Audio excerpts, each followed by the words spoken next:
Hi friends, welcome to RK family vlogs. இந்த video Sunday எடுத்தது. Sunday எங்களுக்கு எப்படி போச்சு அப்படின்றத இந்த விளாகில் பார்க்கலாம். வீடியோக்குள்ளே போகிறதுக்கு முன்னாடி இப்போ தான் நம்ம சேனல் ஃபஸ்ட் டைம் பார்க்குறீங்க அப்படின்னா சேனலை மறக்காமல் சப்ஸ்கிரைப் பண்ணுங்கள். அப்படியே பக்கத்தில் இருக்க பெல் பட்டன் கிளிக் பண்ணுங்கள். அப்போ தான் நான் வீடியோ போடுறது உங்களுக்கு நோட்டிஃபிகேஷன் வரும். வீடியோவை மிஸ் பண்ணாமல் பார்ப்பீங்க. வாங்க விளாகை கண்டினியூ பண்ணலாம்.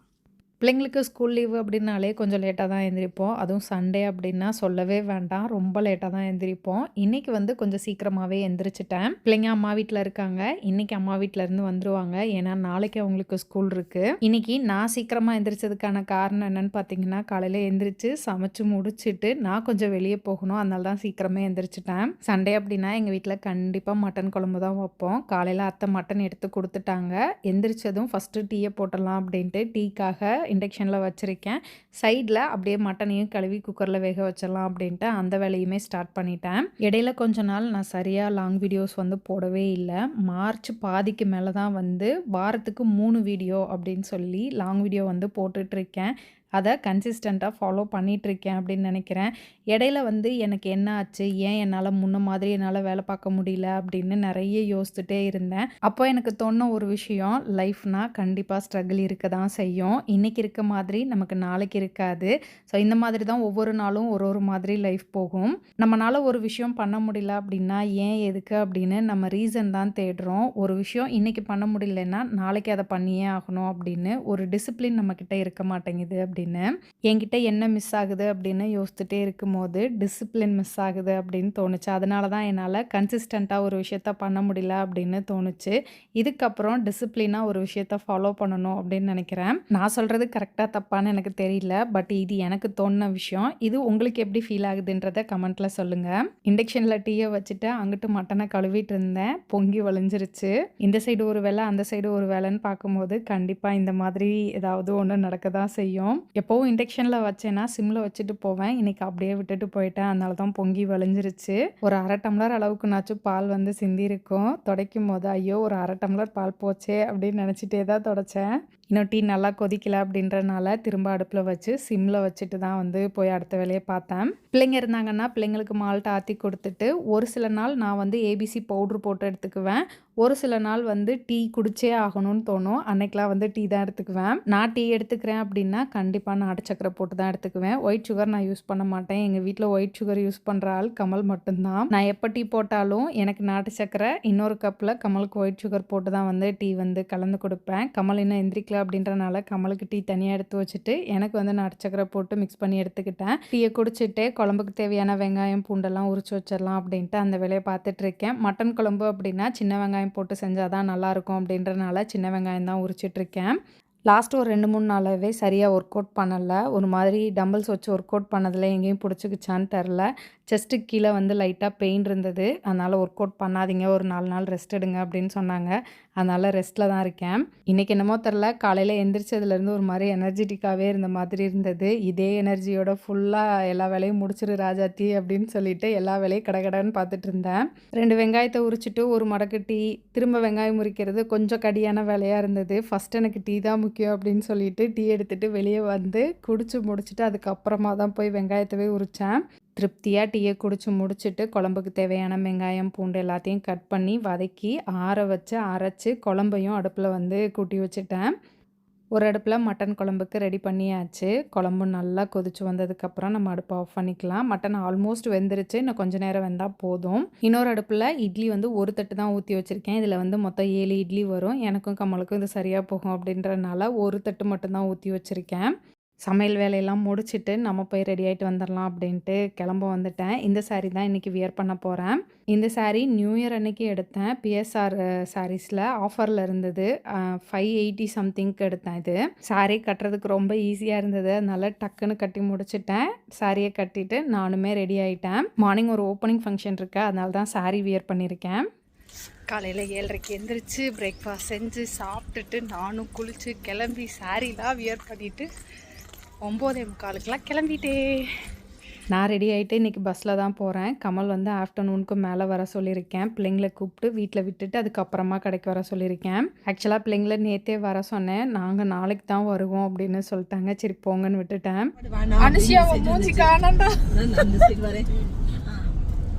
ஹாய் சொல்லிடுங்க. எல்லாரும் கிளம்பியாச்சு. ஜாலியா கிளம்பியாச்சு. திண்டுக்கல் டு வத்தலக்குண்டு ரோட்டில் பித்தளைப்பட்டி பக்கத்தில் சிட்டி ஸ்கொயர் இருக்குது. ஸோ அங்கே வந்து இன்றைக்கி கிட்ஸ்க்கான ப்ளே ஏரியா வந்து ஓப்பன் பண்ண போகிறாங்க. ஸோ அந்த ஓப்பனிங் ஃபங்க்ஷனுக்காக தான் நாங்கள் எல்லாருமே கிளம்பியிருக்கோம். எங்கள் ரோட்டரி மெம்பர் ஒருத்தவங்களோட தான் இது. ஸோ அதனால தான் ரோட்டரி ஃப்ரெண்ட்ஸ் எல்லோரும் சேர்ந்து வந்திருக்கோம். ஆக்சுவலாக நேற்று நைட்டே மணி மீனா வந்து பிள்ளைங்களை கூப்பிட்டுட்டு சிட்டி ஸ்கொயருக்கு வந்திருக்காங்க. நாளைக்கு நான் ஓப்பனிங் ஃபங்க்ஷனுக்கு போவேன், நீங்கள் பேசாமல் வீட்டுக்கு வந்துடுறீங்களா, நாளைக்கு எல்லோரும் சேர்ந்து போகலாம் அப்படின்னு சொன்னேன். பிள்ளைங்க நாங்கள் வரல, நாங்கள் வந்து நாளைக்கு ஈவினிங் தான் வருவோம் அப்படின்னு சொன்னாங்க. சரி போங்க அப்படின்னு சொல்லிட்டு நான் மட்டும் வந்தேன். இங்கே வந்துட்டு வீடியோ கால் பண்ணி காட்டும் போது என்னை ஏன் விட்டுட்டு போனேன் அப்படின்னு கேட்டாங்க. உங்களையே தான் நான் வாங்கன்னு சொன்னேன்ல, ஏன் வரல அப்படின்னு கேட்டேன். ஆக்சுவலாக பிள்ளைங்க வந்திருந்தாங்கன்னா செம்ம ஜாலியாக என்ஜாய் பண்ணியிருப்பாங்க. ஏன்னா அவ்வளோ கேம்ஸ் இருந்ததுங்க. அக்கா மல்லிகா அக்கா குழந்தையாவே மாறின தருணம். கண்டிப்பாக இன்னொரு நாள் பிள்ளைங்களை கூப்பிட்டு வரணும். கூப்பிட்டு வந்தால் நல்லா என்ஜாய் பண்ணுவாங்க. திண்டுக்கல்ல இந்த மாதிரி ஒரு பிளேஸ் இல்லையேன்னு நினச்சிட்டு இருந்தோம். இப்போ வந்துருச்சு. பிள்ளைங்க எங்கேயுமே கூப்பிட்டு போக மாட்டேறீங்க, எங்கேயுமே கூப்பிட்டு போக மாட்டேறீங்க அப்படின்னு சொல்லும் போது சரி வாங்க இங்கே போகலாம் அப்படின்னு சொல்லி கூப்பிட்டு வரலாம். ஸோ அந்த மாதிரி நல்லா ஜாலியாக ஃபன் பண்ண மாதிரியான ஒரு பிளேஸு. ஏன்னா நாங்களே கொஞ்சம் நேரத்தில் குழந்தைங்களா மாறிட்டோம்.